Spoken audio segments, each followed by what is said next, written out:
and welcome to No Offseason, presented by eBay. I'm Zena. I'm Sabreena Merchant. And I'm Ben Pickman. And today on the show, Project B Basketball League is heating up, adding 2 more top-tier players to their league. Could Project B become the next go-to spot for players outside the WNBA? And just how attractive are their offers? We're here to break down everything we know while also exploring the potential of this emerging league. But first, WNBA wants to make sure they stay focal points, right, in this conversation around pro women's basketball. And there's some big news in the WNBA-CBA negotiations. So it's time for our segment of Deal or No Deal. And as of right now, there's still no deal. So I might have hyped that up a little bit. But the league is proposing to raise the maximum player salary to over $1.1 million, which is a huge jump from what players currently earn. And Ben, you've been following this very closely. What more can you tell us about the latest proposal? Yeah, I mean, this was a proposal, according to people that I've talked with, that was actually sent before the initial 30-day extension was reached. So I think that is important to consider and think about when we think about the progress of these discussions, that the league sent a proposal in which they offered more than $1.1 million of max salary back on October 29th, the day before that 30-day extension. And in part of that proposal, there was also a minimum salary of more than $220,000 and an average player salary of more than $450,000, $460,000. All of those are substantial increases from what players currently make. The current player maximum salary is around $250,000. And so the two sides have continued to meet, in the weeks since that proposal was sent. They continued to meet this week. I know they met on Wednesday, for instance, as the talks continue to progress with a November 30 extension deadline looming. It was October 31st. Now it's November 30th.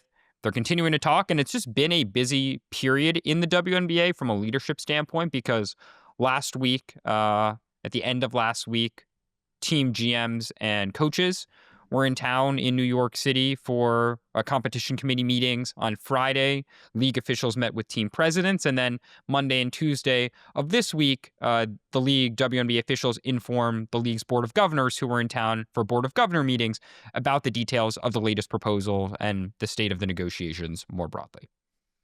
Now, Ben, I ain't gonna lie. When I heard 1.1 million, I was like, I was intrigued.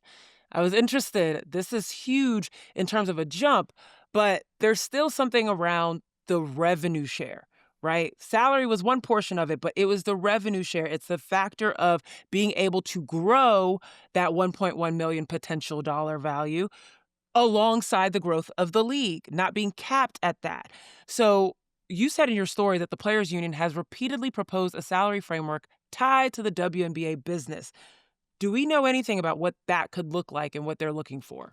Yeah, we don't exactly know the specifics of what the players have countered in various counter proposals to the league at this time. But I think what is so interesting here as we think about these negotiations generally is there a number that the league can offer or that salary number can get to in which players say, the revenue sharing model, like we're willing to revise our proposal in a certain manner so that we might not get as much growth in the business in the next couple years, but we'll take that kind of output, that overall big number in salary in the short term. That is kind of a tension point that I'm certainly watching for or that I'm monitoring for as these talks progress. I mean, the league would say that there is some kind of revenue sharing system that they're also applying. We've talked about that at some length, and maybe Sabreena can go into, some of those specifics as well. But, again, like the number is certainly buzzy, right? The 1.1 million, the fact that a player might now make 7 figures annually is a buzzy number. The question is, I don't think at this point that's going to resolve the differences or the core financial differences. I would not still expect an agreement, I guess, over the next 10 days either. Sabreena, this is more a question of opinion, but we know that the last CBA was basically set up to have this moment. They knew going into the 2020 CBA negotiations that they were going to accept the things that helped them feel like humans as athletes, that helped their overall lived experience as athletes. And they accepted the situation knowing that this CBA was going to come and they were going to push really hard on it. with what Ben just mentioned, the potential of the WNBA offering out a salary number that might make them go, you know what? Might be worth locking this number in a few years, working on that revenue share structure and reworking that. What benefit would it be for the WNBA players to continue that patience, to continue a similar model of let's lock in here and then keep working on this in a few years?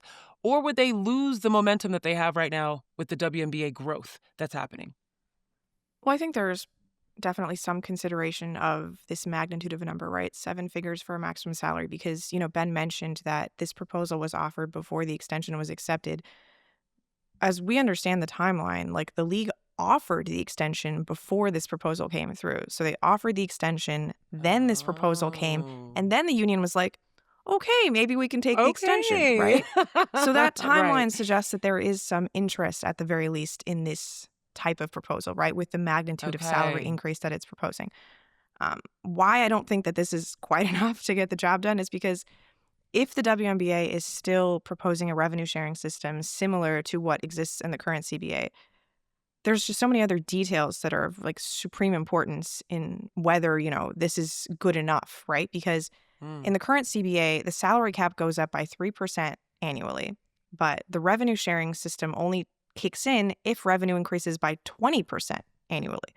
So Right. you think about the gap in those numbers, right? Like players can technically participate in the growth of the business through revenue share, but they're participating in a much smaller growth of the business from their salary cap increase, right? Relative to the revenue share. Mhm. So if it's a similar system, like, is the cap going up by more? What is the cap in this case, right? Because maximum salaries by this number, about 1.1 million, are increasing by about 4x. But minimum salaries, if they're, 220, are not increasing by the same amount, right?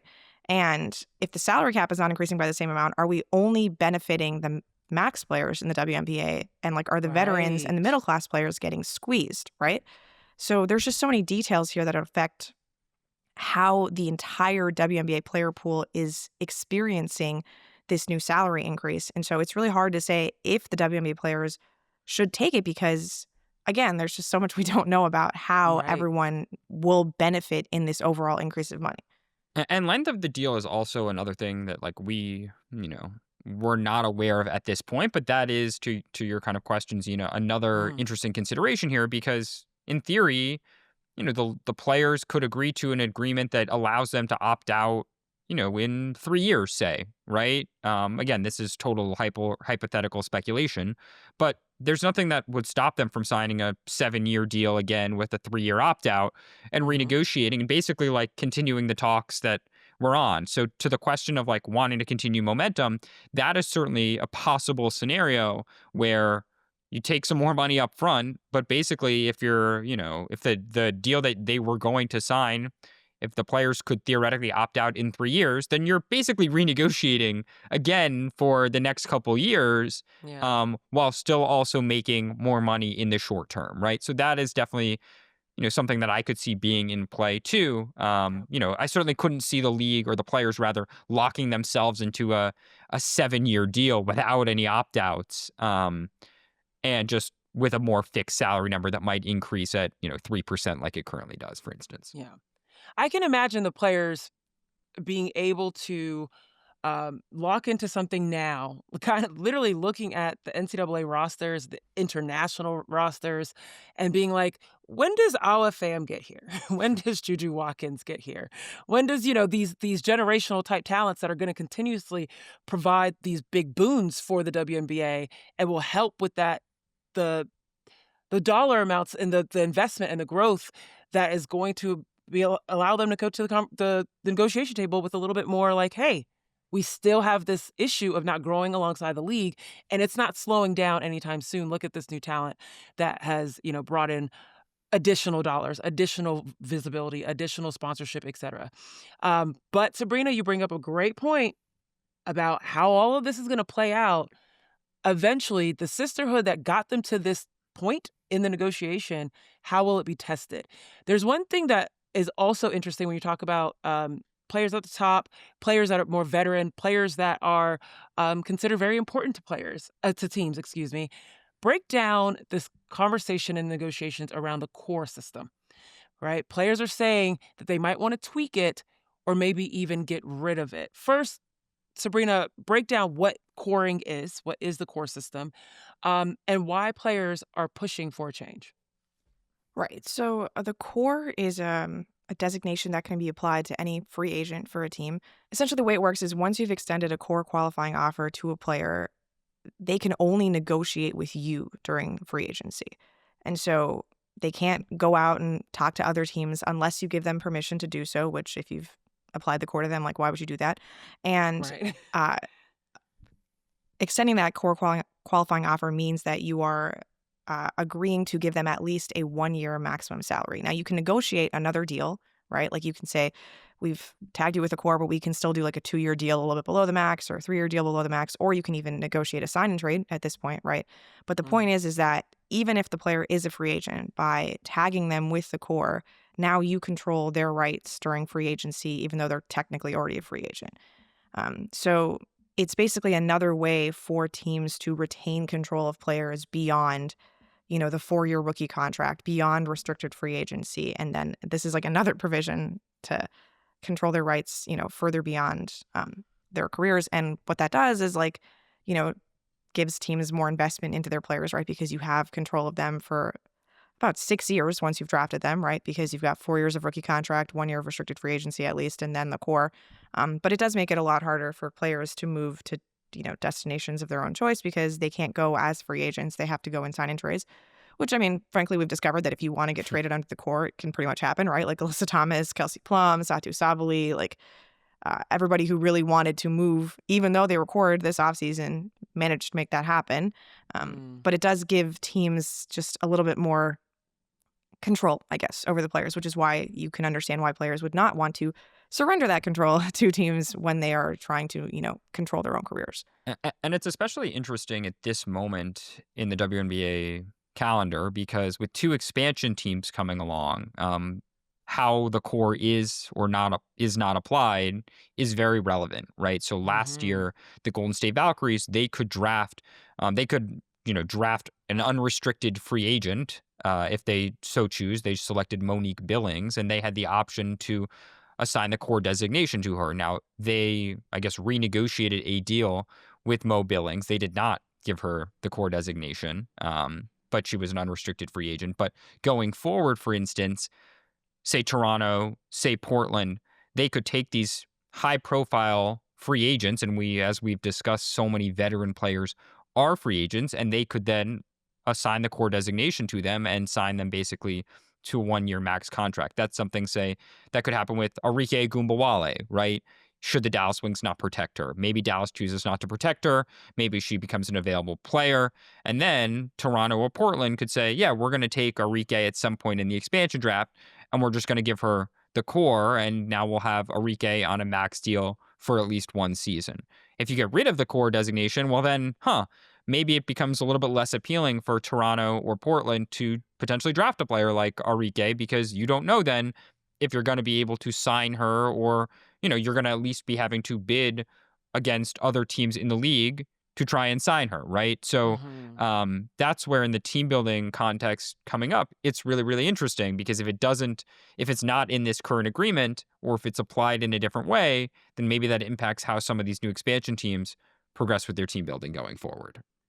There's so many questions around the roster building portion of next season because the CBA is still outstanding.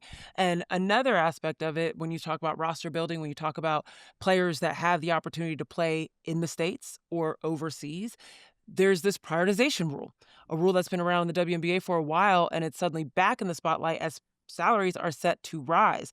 For those who aren't familiar, this rule requires players who compete in other leagues to report on time for WNBA training camp, or they risk being suspended for the entire season. The poster child of this rule recently was Gabby Williams of the Seattle Storm, playing overseas in France.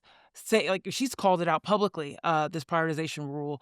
And we do feel like it's mainly because players want to be able to maximize their ability to make money, right? And they also want to honor the contracts that they've signed overseas. And a lot of the time, those salaries overseas and other places are higher than what the WNBA offers.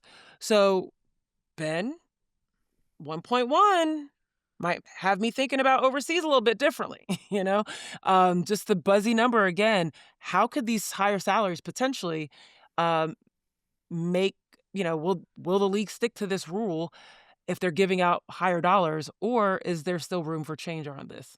Yeah, so prioritization was really important for the owners to put in the last CBA agreement, collective bargaining agreement, because they, again, wanted players to prioritize playing in the WNBA.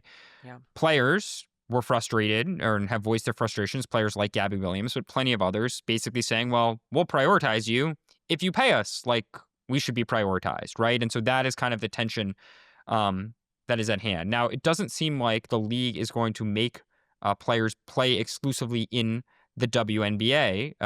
There's all these other options, Unrivaled, Project B, as we'll talk about, other European leagues, as there have been traditionally. And what is so interesting about this kind of tension between prioritization, exclusivity, and money is it actually goes back to a kind of core tension at the WNBA's founding as it relates to the WNBA and the ABL, which was the other league that was prominent at the time in the mid to late 90s when the WNBA was just getting going. Because, yeah, those leagues had different footprints, but the ABL actually had a rule that said at the start, you couldn't play in other leagues. It was an exclusive league that if you were going to sign with the ABL, you were only going to play with the ABL. Not surprisingly, initially, for almost all of the players in the ABL, they made more money or they had higher average salaries than players in the WNBA. So with exclusivity in that league came higher salaries. Whereas in the WNBA, you had players with a few exceptions generally making less money, but had the options to play in those European leagues or play in other leagues. And so that is very much a tension that was present back, in 1996, 97, 98 as the league was getting going and the American women's basketball landscape was changing. It's something 3 decades later that very much is a tension, right? Around how much you get paid. If we pay you more money, what does that mean for where else you can play? And that's something, again, like we're seeing that conflict on full display in the CBA and as it also relates to some of these winter basketball leagues as well. I'm so curious how those winter basketball leagues might look at this in comparison to the other winter basketball leagues in terms of prioritizing, the play in the off season, per se. We've seen players, Kayla McBride, for example, playing in Europe in Unrivaled and then going straight into the WNBA. I mean, that's wear and tear on your body. And I imagine owners want to ensure that their players are in the best shape possible and not risking anything to come and play for their programs, especially if they're raising the amount of money they're paying them. Sabreena, what ideas are on the table to try and change this rule? Like, how could you go about making this work for the players and the owners? Well, I mean, just to, present the other side of the coin there, like we've seen the Russian league get exclusivity with Diana Taurasi by paying her not to play in the WNBA. A year coming off of when the Phoenix Mercury won a title, right? They didn't even get to go back to back because Diana just sat out that season because, Russia was, I think, like 10xing her salary to sit out, the WNBA so that they could protect her body for their season. But like Ben said, the WNBA isn't trying to propose any sort of exclusivity, right? They understand that Unrivaled exists, Athletes Unlimited exists, Europe, Australia, Asia, all of these leagues, Project B exist. But what they do want to do is make sure that when the players are in the WNBA, that they're committed to playing in the WNBA. Like before 2020, we had situations where players would finish their European season, come back maybe 4 or 5 games into the WNBA season. You don't have training camp. You don't get to learn your new team. We've talked about the condensing of the schedule in the WNBA. When are you going to practice and actually learn how to play with your teammates? And so it's understandable that if you're in 2020, they basically doubled the maximum salary. If you're going to double the salaries, you want to make sure that your players are actually here, actually participating in training camp, actually participating in the entire length of the regular season. And now if you're looking at a situation where now the salaries are going to 4x, right? It's like, well, yeah, you got to continue to actually play a full WNBA season to earn that full salary, right? So I don't think it's a matter of trying to get them to stop playing in other leagues. It's a matter of just you need to make sure that this league comes first, right?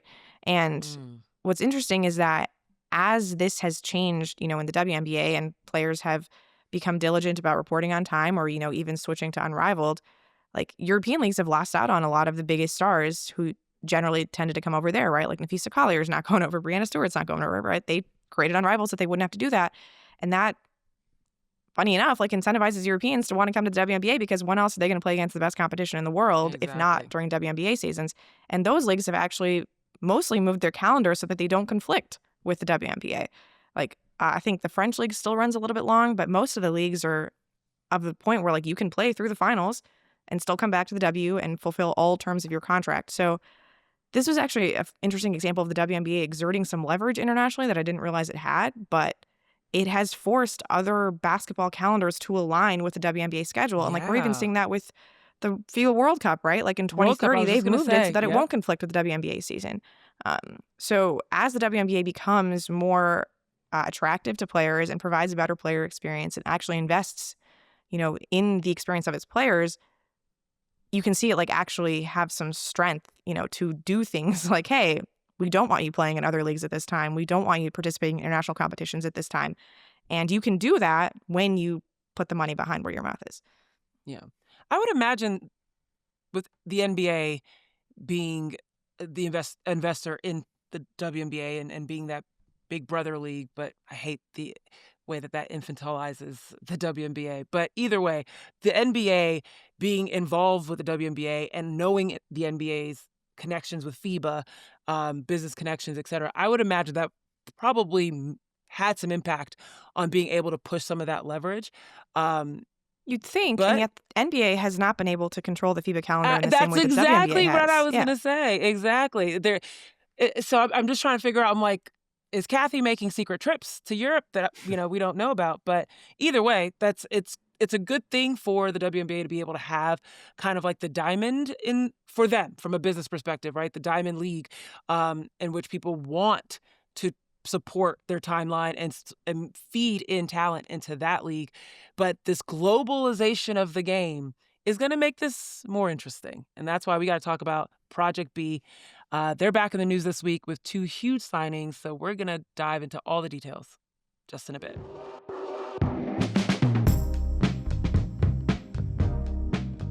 Okay, guys. So Project B Basketball League announced this week that Jonquel Jones and Jewel Lloyd are its newest signees. They're not going for the low bars here, guys. These are some big names, and they're joining elite stars Nneka Ogwumike and Alyssa Thomas, top-tier players. Their signings send a big message about what this league is really aiming to do, who they're trying to have, the type of branding and marquee names they're trying to, put on display. And I've heard a conversation with Elena Beard that's leading Project B alongside Sarah Spain. Great podcast, good game. If you haven't listened to it, definitely check it out. And they discussed a little bit about this league. I ain't gonna lie. It's a little vague. It's a little opaque. But Elena Beard is doing her job as a leader to share what she can and let us know that there's more information coming.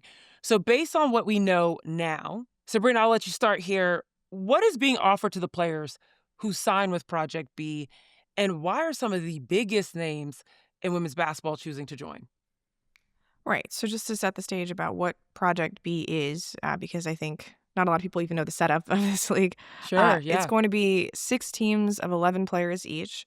They're going to debut in the fall of 2026, so not this current offseason, but the next offseason for the WNBA, I should say. No offseason always. But there you go. they're going to have these 2-week tournaments across the world where basically all the teams participate in the tournament and they collect points by winning these tournaments. And then at the end of the season, you have like a total champion based on how many points they've accumulated over the course of these 2-week tournaments. And Elena Beard on the podcast said that they've already signed players from 4 to 5 continents, which I thought was an interesting thing to not be able to share exactly, but 4 to 5 continents have signed along, with Project anyone B. from Antarctica? Anyone from Antarctica, you think, or no? Is that one of the 4 or 5 continents? Who knows?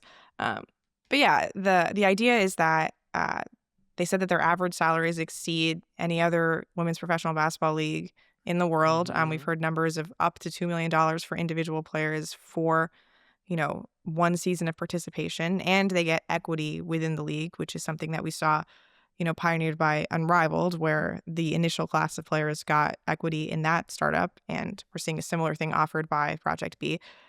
But again, whereas Unrivaled was hoping to keep people domestically, this is, again, a worldwide global basketball league. Elena Beard kept mentioning the comparisons to Formula One, which is obviously a very Yeah. global sport. And so Hmm. they will be playing across the world during their off seasons. And, potentially bringing in the money and equity that makes that worthwhile for their purposes. Hmm.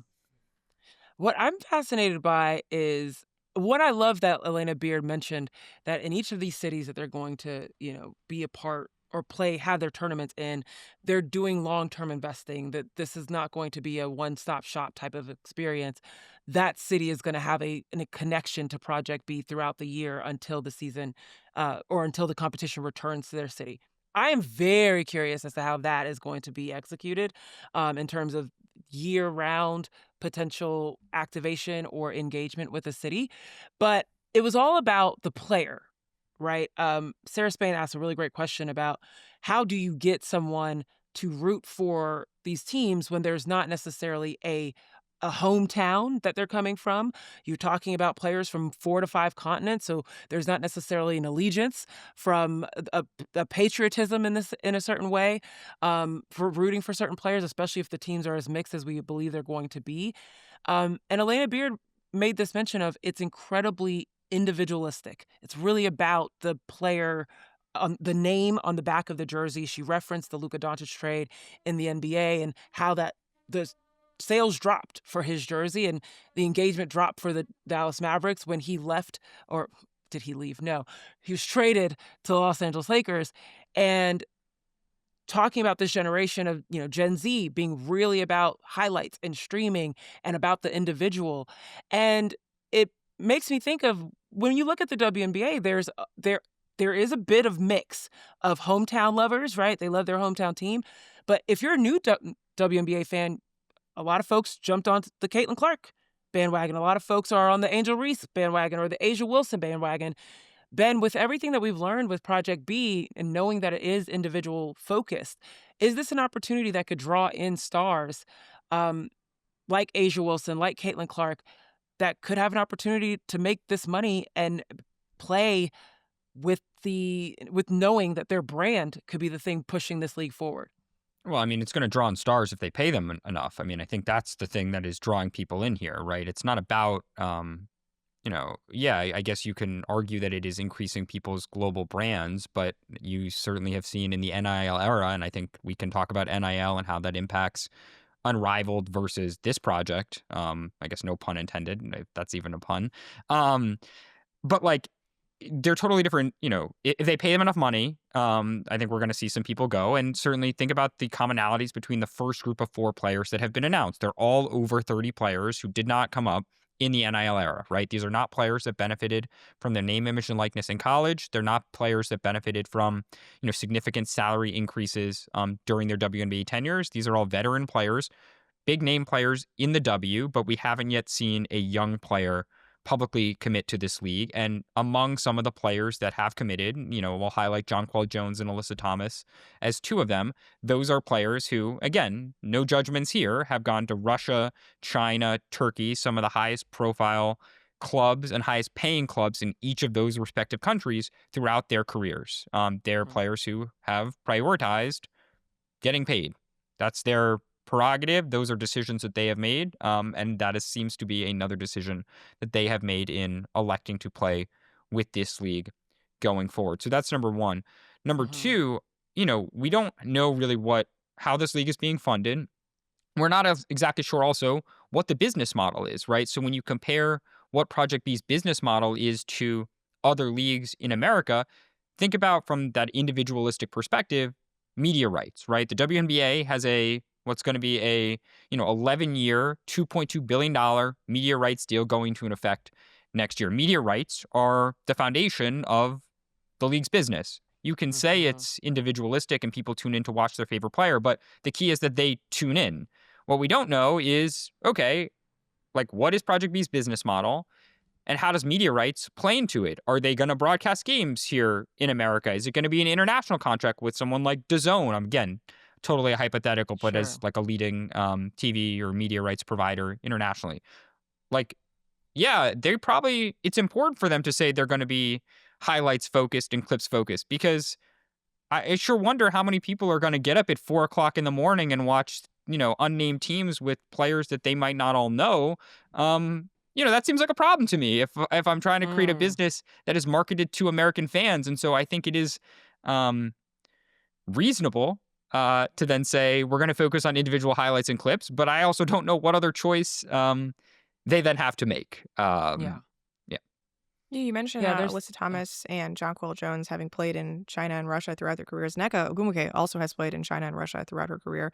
And what's interesting is that I remember when Team USA had their barnstorming tour ahead of the 2020 Tokyo Olympics. And Nneka had said, like, this was a great opportunity for her because she's played overseas her entire career and, like, her body was wearing down and she wanted to not have to do that every offseason.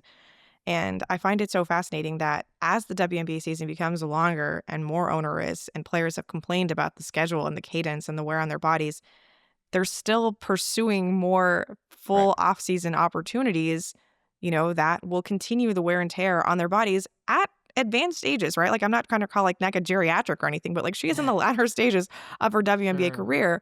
And she and Jonquil and, Jewel and Alyssa Thomas are all, again, in the latter halves of their careers and choosing to willingly add more wear and tear onto their bodies. And so what that says to me is, one, they don't think that the WNBA is going to come through financially the way that it hopes.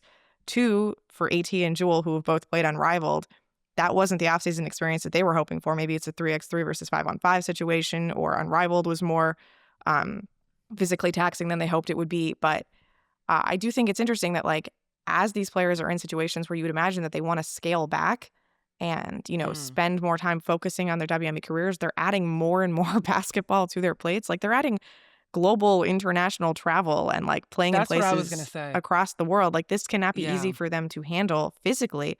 And yet the money must be something, like, too hard to say no to if this is a style of play, a competition that they're willing to align themselves with. Because, again, like, they're at the phases of their career where, like, this is not Nafisa Collier, who's still on the younger side of 30, or, some of the other players that we've seen join Unrivaled, which, again, is not their full off season. Like, the calendar for Project B is supposed to run from November to April. Like, that's your entire WNBA off season, right? So I think it's interesting that, like, so much of the conversation around the WNBA over the last 5 years has been, we want to get to a point where the WNBA can be our only job. And either they don't have the confidence that the WNBA can do that, or they're just, like, basketball junkies and want to keep playing all year round. But it's just interesting, like, considering all of the conversation that has been around how difficult the WNBA season is, that we're just continuing to add more and more games to their bodies. I feel like the international travel was the part that made me go, this feels like aggressive, especially at this stage in those particular players' careers. But the way I looked at it was, they're also getting equity in this league. And so are they looking at, like, this is going to be, I'm just going to go hard in the paint for 1 year, set this thing up, make sure that it has the brand equity that will allow me to reap the rewards of investing in it and being a part of it. And then I don't have to do this anymore, right? Set it up, make it so that folks around the world are bought in, are interested in it. And then I can just sit back and enjoy my portion of the equity. I also was thinking about, the way that Elena Beard described at least the payment model. They said that they were very aligned with what tech businesses do, which makes sense. The main backers and founders of this is, Jeffrey Prentice and Grady Burnett. Jeff Prentice was the co-founder of Skype. Grady Burnett was at Meta, a chief salesperson that, like, grew their business X-fold. But I still don't know what that means. And I think that is the part that is everyone has issue with, is this, that there's just a lot of opacity. Like, we just don't quite know what's happening with where the money is coming from, how the money is going to be distributed. And it's also important to note that Project B, if you're just learning about this, it is not just a women's league. This is not just a women's 5x5 league that's happening from November to April. It's supposed to be a co-ed situation, not the teams, but in the sense that you will be able to see men's basketball and women's basketball. Now, we don't know much about how those two are going to be, how they're going to juxtapose each other. How much backing is going to happen with the women versus the men? Is that $2 million? That's been rumored. similar to what the men are talking about.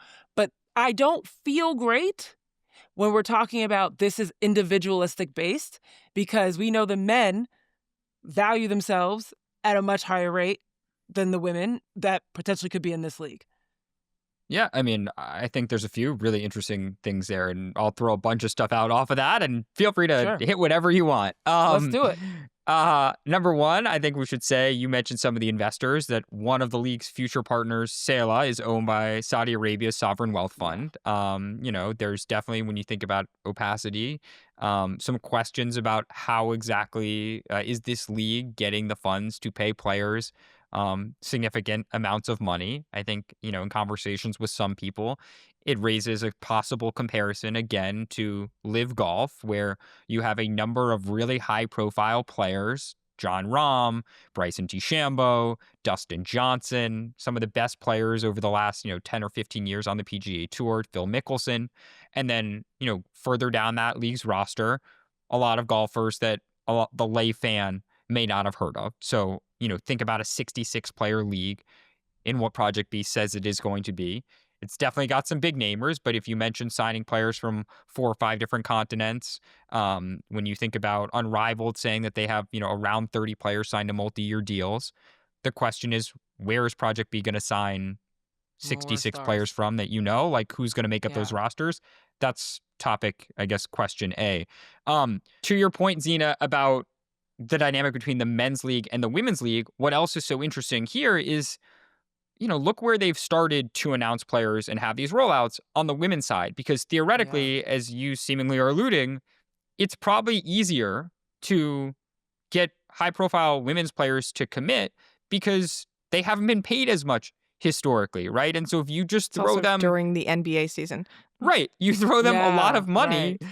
like you can get them to commit, and you recognize that, think about like business people, a potential like void, a void in the market, an area for you to swoop in and carve out some space. And they seemingly are trying to do that by paying players a lot of money. Whereas Sabreena so astutely points out, you both have the conflict with the NBA schedule. And also, guess what? If you're an NBA player who's making $50 million a year, or $70 million a year, or maybe even $12 million a year, maybe you're less likely or less enticed by playing in this league. And the NBA also has its whole other thing with NBA Europe that is going on, and a new league that they're trying to start as a spinoff, or something else in relation to the Euro League. We don't need to get into that rabbit hole either on this episode.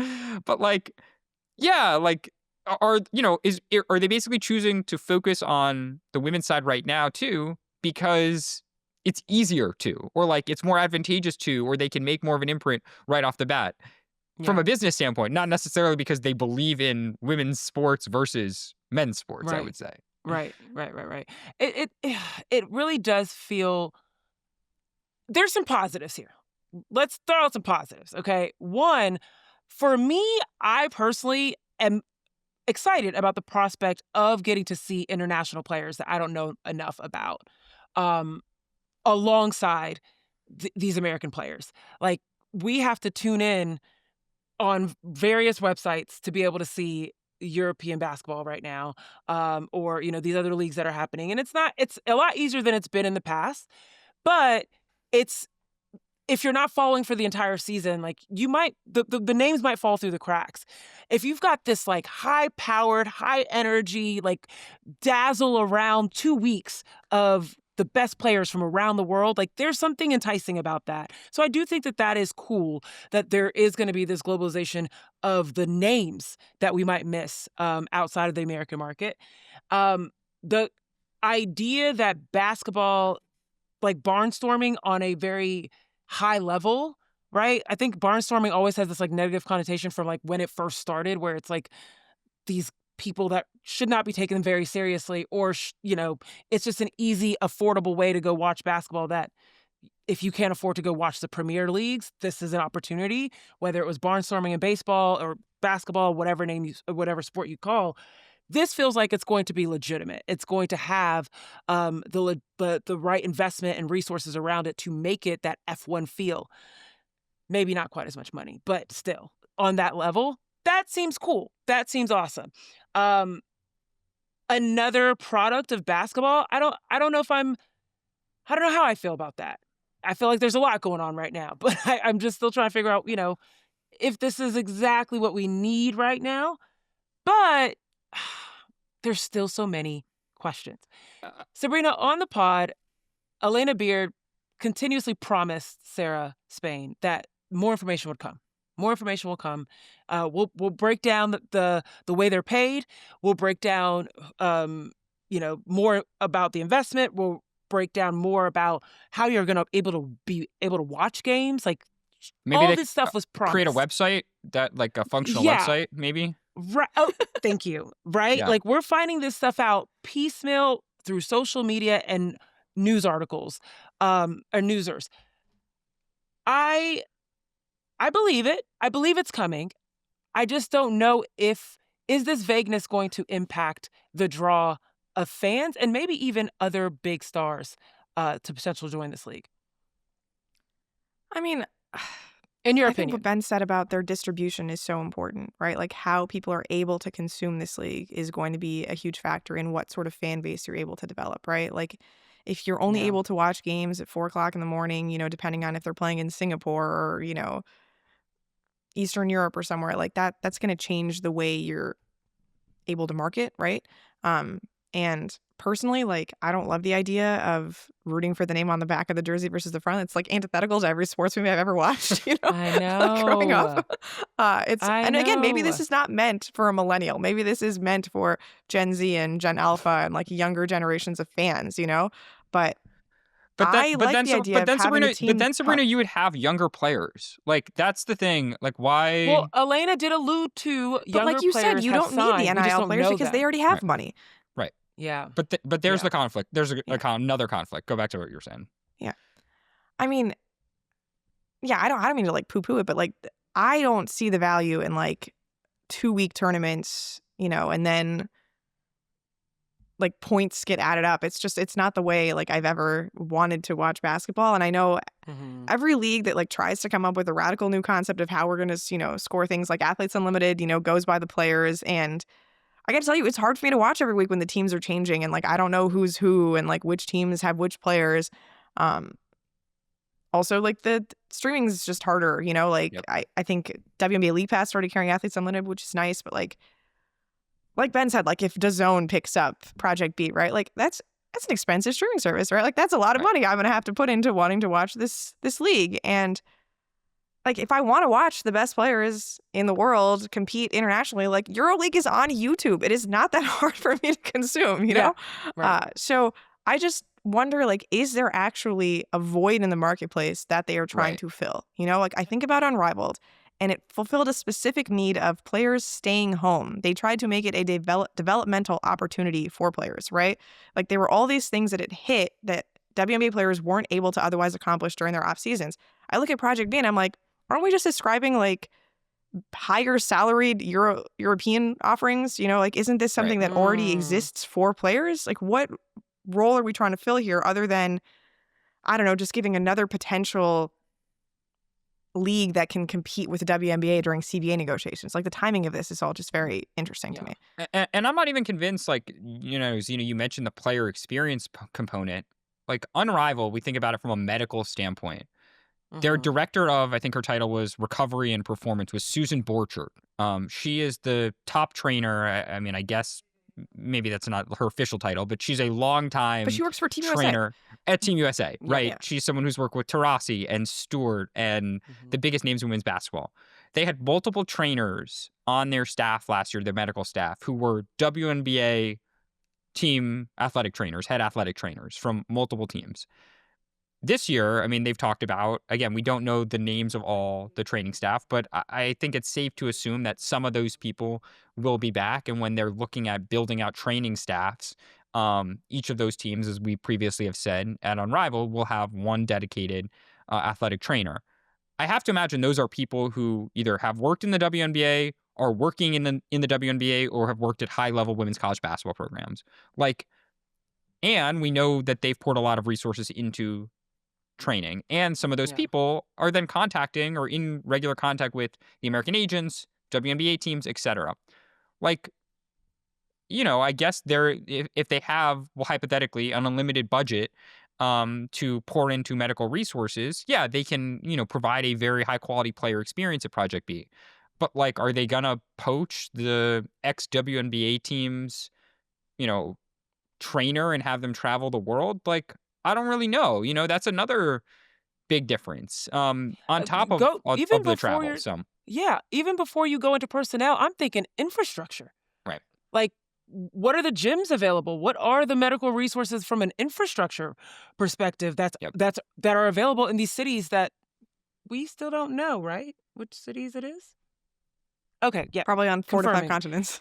Yeah, there we go. So there's even before you talk about who can you poach, what does the experience look like? This is why if they are able to create something like the F1 experience, where it feels like this luxurious, amazing, once-in-a-lifetime exclusive event that you want to be a part of, then I can see why they're doing that, right? Like WNBA games have just started to feel in that way, where you're seeing these stars, A-list celebrities sitting courtside, tuning in. We're just now seeing more and more since 1997, I would say, because everyone was at that first Sparks game. I mean, Tyra Banks was there, for goodness sake, okay? As a millennial, that's a big deal. But since the first few seasons of the WNBA, there hasn't been that same consistency until these more recent years, where it's a thing to be at WNBA games. And I feel like that might be the main thing that I can imagine Project B providing as in terms of a different women's basketball product, is this elevated, unique, exclusive event.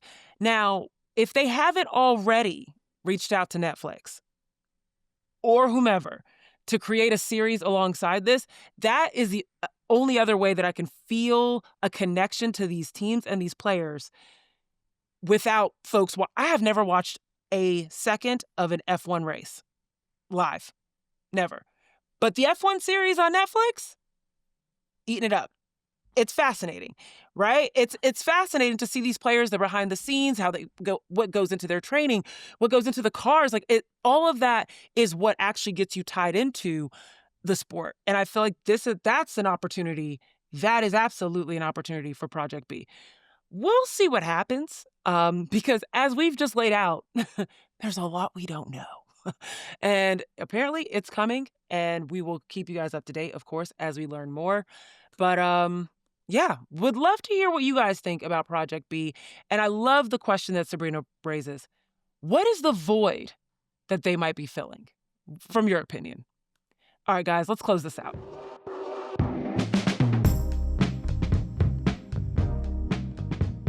Okay, it is rookie week in the WNBA. Yes, I know it's also off-season in the WNBA. A little confusing, I know. But that didn't stop the league from designating this week for the rookies. I told y'all the WNBA wants to be priority number one at all times, okay? So we wanted to dive into a fun question they posed on their social media account. Who wins a game to 21? 2024 rookie team or the 2025 rookie team? So, Ben, Sabreena, I ain't gonna lie to you. I feel like it's an easy answer. But I want to know what you guys think first. See if we're aligned. Ben, let's start with you. All right, my first question, is this a pickup game, and are we allowing transition take fouls, if so? Good follow-up from last week's episode. That's just a plug. You guys need to go listen to last week and find out what rule would Ben take away from basketball if he could. It's 21 and a half court. 21 and a half court. What do you think, Sabreena? I think that sounds about right. Yeah, 21 and a half full court. Honestly. So No, you gotta play full court, Zena. Come on. Full court. It's 5-on-5. I mean, What are we doing here? It's 5-on-5. You're right. That's true. That's fine. Okay, yeah, 21 full court. No take fouls. Sounds good. Yes, please tune into our episode earlier this week. This is an interesting question. I think I'm gonna go with the 2025 team. Mm-hmm. I'm gonna take the 2025 class here. Okay, Sabreena, what about you? Wait, before you break down. Oh, okay. Before you break it down, I just want to see, Sabreena, what do you think? This was really challenging because a lot of the 2024 4 rookies had off seasons in 2025. Yep. And I'm wondering, They like, did. if I look There's at some the recency rookie stats bias. of 2024 versus the rookie stats of 2025, I'm taking the 2024 team, right? Because I think everybody goes through a sophomore slump, and I don't want to just compare, the high of these rookies to what the sophomore seasons looked like. But I look at, like, historic season from Caitlin Clark, historic season from Angel Reese, Rakia Jackson, walk-in bucket, Thank you. Leo Fibich, defensive monster in the WNBA finals, like, that's a pretty damn good rookie class. So at the risk of underrating what 2025 provided, I think I'm going to go 2024, but like by an edge, like not a very large margin here. We're talking like 21-18 kind of situation. Okay. Yeah, I agree. Ben, break your pick for 2025 down. Yeah, I just like a lot of the versatility of the 2025 team right now. I like what Citron and Iriafan, I like the chemistry there with like a wing, a versatile wing and a versatile big. And I know, Angel Reese and Camilla play together, but I like, having the chemistry of 2 players who are a little bit more switchable than those 2 are. I like just the uber athleticism of Dom Malonga.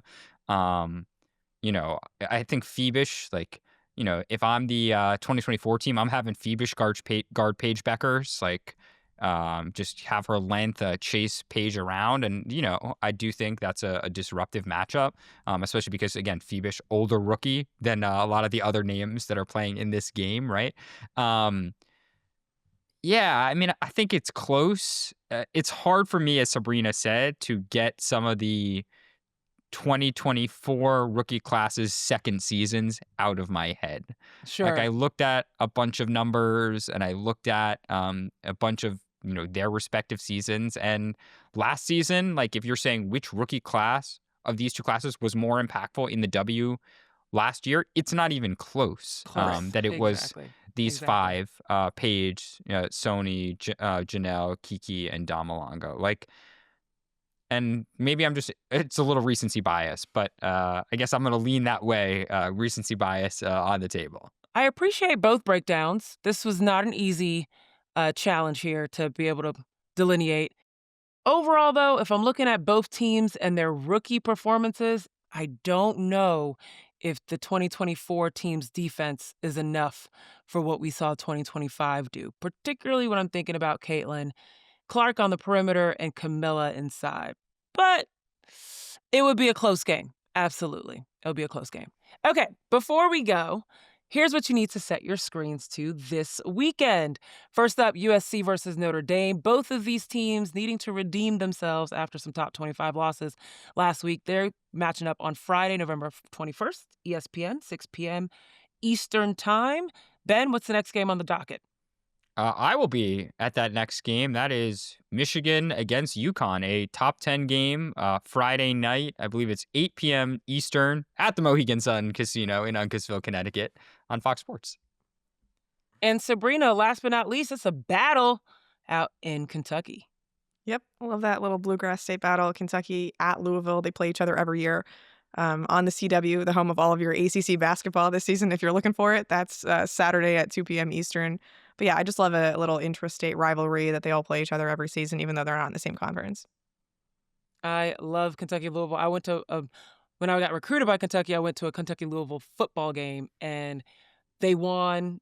Kentucky won on like last-second field goal. It was insane. I've never jumped so much and screamed so much for a team that I did not know, really, or have an affinity to. All about the names on the back of the jerseys, I know, right? Yeah, it was fun. All right. Well, those are the games you got to be watching. We're going to break some of those down when we come back next week. And that's when you guys have to also come back. And the easiest way to do that is to make sure that you're subscribed to this pod wherever you're listening. And also subscribe on YouTube, where you can see our lovely faces and our reactions to Ben's lovely quips. And drop us a line on socials and on our email, nooffseason@theathletic.com. If you've got more questions about what's going on with the CBA, more questions that we probably can't answer, but we're going to try about Project B, and of course, college hoops, send them our way for our mailbag. And if you haven't already, please fill out the listener survey. Definitely want to hear more of what you guys want to hear of. And also, if, me evaluating the 2024 class, interestingly, if that was what you want to hear more of, or if you want Sabreena to tell me why they aren't better, they are better than 2025 class, we could do that too, okay? So make sure you drop that into the notes, comments, and reviews. And then head on over to our partner, the Yahoo Sports Hub, for more content, sports.yahoo.com/women's-sports. On behalf of The Athletic, Sabreena Merchant, Ben Pickman, I'm Zena Cada, thanking you for listening, and we'll see you guys next time. Thanks for tuning in to No Offseason. To hear more, be sure to like and subscribe. We drop new episodes every Tuesday and Friday.